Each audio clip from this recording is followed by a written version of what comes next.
پہلی بات تو یہ سوچئے، کیا انسان ہر وقت نماز پڑھتا ہے؟ ہمیشہ روزہ رکھتا ہے؟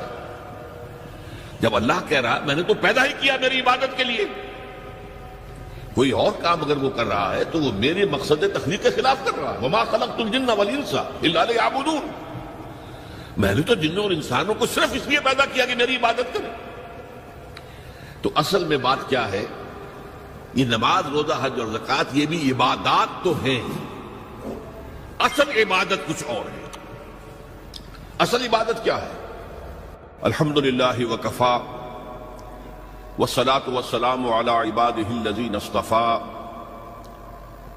خصوصاً علی افضلہم وخاتم النبیین محمد الامین وعلی آلہ وصحبہ اجمعین۔ اما بعد فاعوذ باللہ من الشیطان الرجیم، بسم اللہ الرحمن الرحیم۔ رب اشرح لی صدری ویسر لی امری واحلل عقدۃ من لسانی یفقہوا قولی۔ اللہم ربنا الہمنا رشدنا واعذنا من شرور انفسنا۔ اللہم ارنا الحق حقا وارزقنا اتباعہ وارنا الباطل باطلا وارزقنا اجتنابہ۔ اللہم وفقنا لما تحب وترضى، آمین یا رب العالمین۔ معزز حاضرین اور محترم خواتین، السلام علیکم ورحمۃ اللہ وبرکاتہ۔ آپ کے علم میں ہے کہ میرا آج کی گفتگو کا عنوان ہے کلمہ طیبہ، اور اس کے حوالے سے یا اس کی روشنی میں شہر محرم الحرام میں شادی بیاہ شرعاً جائز ہے، بچپن اس کے لیے حوالے ہیں، اگر ہے تو کیا پھر بھی اسے رواجاً محرم کے تقدس کے منافی سمجھنا ٹھیک ہے؟ جن کی محرم کے تقدس کے منافی سمجھنا تو غلط ہے، اس لیے کہ کچھ ہے ہی نہیں۔ اس شے کو تو یعنی جب وہ معاملہ ہوا تھا واقعہ میرا، تو شیعہ علماء نے بھی کہا کہ حرام نہیں ہے، ہم کہتے کہ حرام جائز ہے، یہ کہا۔ یہ تو در حقیقت ایک چیز ہے کہ جو رواج اس کا پڑ گیا ہے۔ تو میں نے تو یہ کہا تھا کہ حضرت حسین رضی اللہ تعالیٰ عنہ کی شہادت محرم میں ہوئی، حضرت حمزہ کی شہادت جو ہے وہ شوال میں ہوئی، اور شوال میں آپ شادیاں کرتے بے تاشا۔ حضرت مصعب بن عمیر کی شہادت ہوئی، حضور زخمی ہوئے، 70 صحابہ جو ہے وہ اس میں شہید ہو گئے، جن میں حضرت حمزہ اور حضرت مصعب بن عمیر جیسی شخصیتیں موجود تھی۔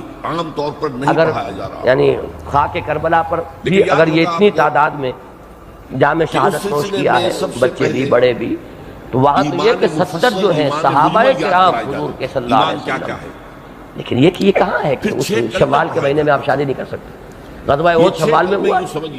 یہ چیزیں ایک غلط تاثر ہے کہ جو ذہن میں قائم ہو چکا ہے، اور اس میں کوئی بھی اس کے غلط ہونے یعنی اس کے لیے حرام ہونے کے لیے جواز کے لیے حوالے درکار ہے۔ جواز تو ہر شے جائز ہے، الا یہ کہ وہ حرام تھا۔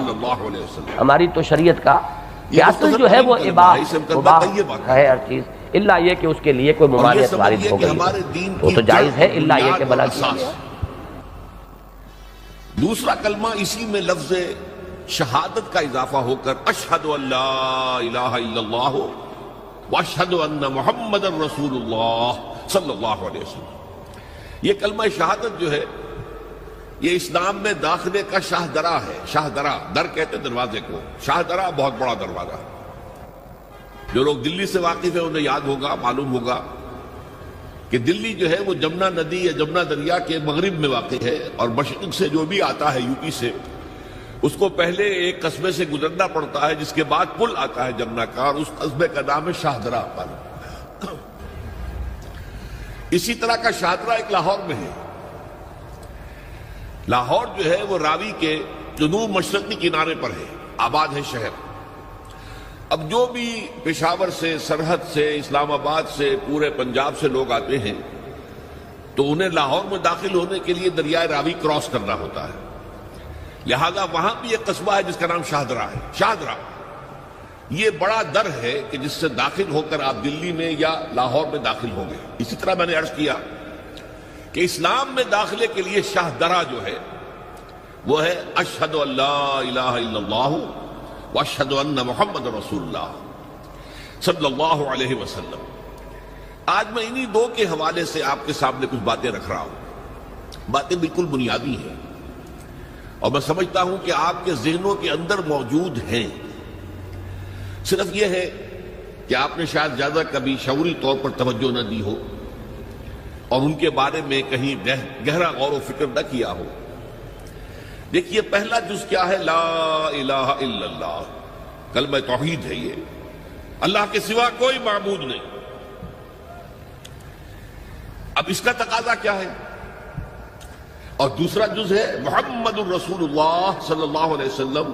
اس کا تقاضا کیا ہے؟ اللہ کے سوا کوئی معبود نہیں، معبود برحق صرف اللہ. اس کا کیا مطلب ہے؟ عبادت صرف اس کی ہوگی، کوئی معبود نہیں اللہ کے سوا، عبادت اسی کی ہوگی. اس عبادت کا مفہوم کیا ہے؟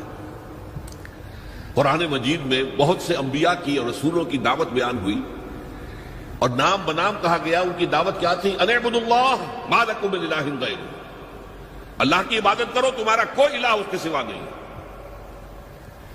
اس کے ساتھ ہی بعض صورتوں میں ایک لفظ کا اضافہ ہوتا ہے. سورہ شعراء میں ان اعبدوا اللہ واطیعون، عبادت اللہ کی کرو، میری اطاعت کرو.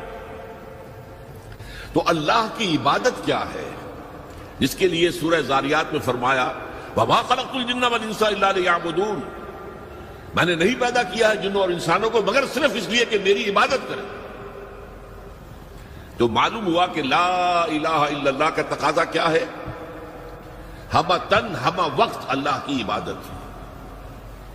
یہ عبادت کیا ہے؟ بدقسمتی سے مسلمانوں پر جو زوال آنا شروع ہوا خلافت راشدہ کے بعد سے، ایک زوال اسلام کا شروع ہو گیا، اگرچہ مسلمانوں کا تو عروج جاری رہا. دور بنو امیہ میں، دور بنو عباس میں دنیاوی اعتبار سے سطوت، شان اور شوکت بڑھتی چلی گئی، لیکن اسلام جو ہے اس کے اندر زوال شروع ہو گیا. سب سے پہلا زوال کیا آیا؟ وہ خلافت کہ جو مسلمانوں کو اپنے میں سے کسی بہترین شخص کا انتخاب کر کے جس کا تعین ہونا چاہیے تھا، وہ خلافت موروثی عہدہ بن گئی، خاندانی بات بن گئی، قبائلی بات بن گئی. یہ ہمارے زوال کا پہلا منظر تھا. بہرحال اس کے بعد رفتہ رفتہ ہمارے تصورات بھی کچھ محدود ہوتے چلے گئے. ہوتے ہوتے بات یہاں تک پہنچی کہ عبادت کا مطلب ہے نماز، روزہ، حج اور زکوٰۃ. اب پہلی بات تو یہ سوچئے، کیا انسان ہر وقت نماز پڑھتا ہے، ہمیشہ روزہ رکھتا ہے؟ جب اللہ کہہ رہا میں نے تو پیدا ہی کیا میری عبادت کے لیے، کوئی اور کام اگر وہ کر رہا ہے تو وہ میرے مقصد تخلیق کے خلاف کر رہا ہے. وَمَا خَلَقْتُ الْجِنَّ وَالْإِنسَ إِلَّا لِيَعْبُدُونَ، میں نے تو جنوں اور انسانوں کو صرف اس لیے پیدا کیا کہ میری عبادت کریں. تو اصل میں بات کیا ہے؟ یہ نماز، روزہ، حج اور زکوٰۃ یہ بھی عبادات تو ہیں، اصل عبادت کچھ اور ہے. اصل عبادت کیا ہے؟ عبد کہتے ہیں غلام کو. غلام پچھلے زمانے کا تصور کیجئے، یہ ایسا نہیں تھا جیسے آپ کسی کو ملازم رکھ لیں. آج امپلائر امپلائی ریلیشن شپ یہ اور ہے. آپ نے کسی کو ملازم رکھا ہے، فرض کیجئے دہاڑی پر رکھا ہے، وہ 8 گھنٹے کام کرے گا پھر چھٹی کرے گا.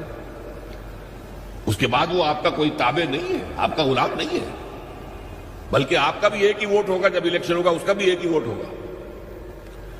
تو اصل میں غلام جو ہوتا تھا وہ ہمہ وقت، ہمہ تن، ہمہ جہد، ہمہ وجوہ بندگی کرتا تھا، اطاعت کرتا تھا. ملازم کہہ سکتا تھا کہ میرے تو اوقات ختم ہو گئے. آپ نے کسی کو رکھا خانسامہ کی حیثیت سے، اور فرض کیجئے ابھی فلش سسٹم نہیں آیا تھا تو بیت الخلاء جو ہے، آپ جس طرح کے ہوتے تھے سب کو یاد ہے. کسی دن بھنگن نہیں آئی، آپ کہیں اس سے خانسامہ سے کہ ذرا جاؤ بیت الخلاء صاف کراؤ، وہ صاف کہے گا صاحب میں تو خانسامہ ہوں، میں آپ کو کھانا پکا کر دینے کا پابند ہوں، میں یہ آپ کا بیت الخلاء صاف کرنے کا تو پابند نہیں ہے. کہے گا کہ نہیں کہے گا؟ لیکن غلام نہیں کہہ سکتا. غلام تو ملکیت ہے، وہ 24 گھنٹے کا مطیع ہے، جو کام کہا جائے کرنے پر مجبور ہے، انکار نہیں کر سکتا. اور آپ کو معلوم ہو ایک اور بات ہونی چاہیے کہ غلام تو خود مملوک ہوتا ہے، اس کی ملکیت کوئی نہیں ہوتی. آقا نے کوئی اگر کوٹھڑی دے دی ہے کہ تم رات کو اس میں سو جایا کرو تو کیا وہ اس کوٹھڑی کا مالک ہو گئے؟ آقا نے کوئی چارپائی دے دی ہے اس پر سویا کرو تو کیا چارپائی کا مالک ہو گئے؟ نہیں، قطعاً نہیں، خود مملوک ہے. اور پچھلے زمانے میں غلاموں کا معاملہ کیا تھا؟ آقا جب چاہے ذبح کر دے، قتل کر دے، کوئی مقدمہ نہیں بنے گا، نہ 302 کا نہ 304 کا۔ کیوں؟ جیسے آپ کی بکری آپ کی ملکیت تھی، آپ نے ذبح کیا، گوشت کھا لیا، کوئی پوچھ سکتا آپ سے؟ میری بکری تھی بھائی، میں نے ذبح کیا، Who are you to ask me؟ اسی طرح غلام میری ملکیت ہے، میں نے قتل کر دیا، میں نے اپنا نقصان کیا ہے نا۔ میں اس غلام کو فروخت کرتا تو کچھ پیسے مل جاتے مجھے، لیکن اختیار میرا ہے، میں نے اسے قتل کر دیا۔ اس معنی میں اللہ کا غلام بن جانا، اللہ کا بندہ بن جانا، یہ بندہ جو ہے یہ فارسی کا لفظ ہے، عبد عربی کا لفظ ہے۔ عبد سے عبادت بنا، بندے سے بندگی بنا۔ چنانچہ شیخ سعدی کا شعر ہے مشہور، جو مسجدوں میں پہلے لکھا جایا کرتا تھا۔ آج کل تو ہمارا نئی قسم کی مسجدوں کے ڈیزائن بنتے ہیں نا، پچھلے زمانے میں کیا ہوتا تھا؟ اس در کے اوپر چوکٹا بنا ہوا ہے، روز محشر کے جانگ اداس بود، اولی پرسش نماز بود۔ وہ قیامت کا دن جو بہت سخت ہے، پہلا حساب نماز کا ہوگا۔ اور یہ شعر میں لکھا ہوتا تھا، زندگی آمد برائے بندگی، زندگی بے بندگی شرمندگی۔ یہ زندگی ہمیں ملی ہی بندگی کے لیے ہے، وما خلقت الجن والانس الا لیعبدون۔ تو اگر ہم بندگی نہیں کرتے اللہ کی تو شرمندگی ہی شرمندگی ہے، گویا کہ ہم اپنے مقصد تخلیق کو تو پورا نہیں کر رہے۔ آپ نے قلم بنایا تھا لکھنے کے لیے، لکھتا نہیں ہے تو اٹھا کے پھینک دیں گے، آپ اس کو کوڑے میں ڈالیں گے۔ لہذا انسان کی تخلیق اور جنوں کی تخلیق بندگی کے لیے ہوئی۔ زندگی آمد برائے بندگی، زندگی بے بندگی شرمندگی۔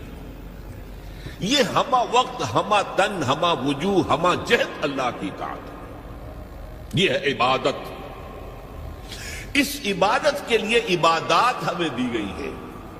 جیسے یہ اگر کھڑا ہوا ہے شامیانہ تو آپ نے دیکھا یہ جو بانس کھڑے ہوئے ہیں، یہ عبادت جو ہے اس کی چھت سمجھ لیجئے 4 ستونوں پر کھڑی ہے، نماز، روزہ، حج، زکات۔ نماز کس لیے؟ تاکہ 5 مرتبہ تازہ کر لو اللہ سے عہد بندگی، ایاک نعبد و ایاک نستعین۔ کہیں بھول مت جانا، صبح ہوئی ہے پہلے اپنا اللہ سے بندگی کا عہد تازہ کر لو، پھر دکان پہ جانا، پھر دفتر میں جانا، اور پھر دوپہر میں پھر نکلو، پھر تازہ کرو۔ وہ آپ کا لنچ آور ہوگا لیکن اس میں اللہ کو پہلے یاد کرو۔ پھر جب بہت زیادہ ایکٹیویٹی کا ٹائم ہوتا ہے شام کا، پھر یاد کرو اللہ کو عصر کے وقت، پھر مغرب کے وقت، پھر رات کو عشاء۔ 5 دفعہ یاد کرو اقم الصلاۃ عن ذکری، کہ تمہیں یہ بات یاد رہے کہ ہم اللہ کے بندے ہیں اور ہمارا کام بندگی ہے، ہمہ تن، ہمہ وجوہ، ہمہ وقت اللہ کی عبادت۔ روزہ کیوں دیا؟ تاکہ نفس کے اندر جو شیطنت ہے، ان النفس لامارۃ بالسوء، اس نفس کو کنٹرول کرنے کی عادت ہو جائے۔ بھوک برداشت کرو، کسی وقت کھانے کو حلال چیز نہیں مل رہی تو بھوک برداشت کرو، فوراً کسی حرام شے کے اندر منہ نہ مار دو، تمہارے اندر عادت ہونی چاہیے۔ پیاس شدید لگی ہوئی ہے تو اگر کوئی صحیح مشروب نہیں ہے تو ایسا نہ کرو کہ کیا کریں یہاں پر تو سوائے جو شراب کا کچھ ملتا ہی نہیں تو لوگ شراب ہی پیتے ہیں۔ اس کے لیے مشق کرانے کے لیے 30 دن صبح سے شام تک جائز مشروب بھی نہ پیو، جائز کھانا بھی نہ کھاؤ، تاکہ تمہارے اندر صلاحیت پیدا ہو جائے کہ باقی 11 مہینوں میں ناجائز سے تو بچو۔ یہ ہے عبادت کے ساتھ ان عبادات کا تعلق۔ ایک بڑی ہمارے اندر جو ہے نفس کی خواہش، دولت پرستی، اس کو نکالنے کے لیے صدقہ، خیرات، انفاق، خرچ کرو، تاکہ یہ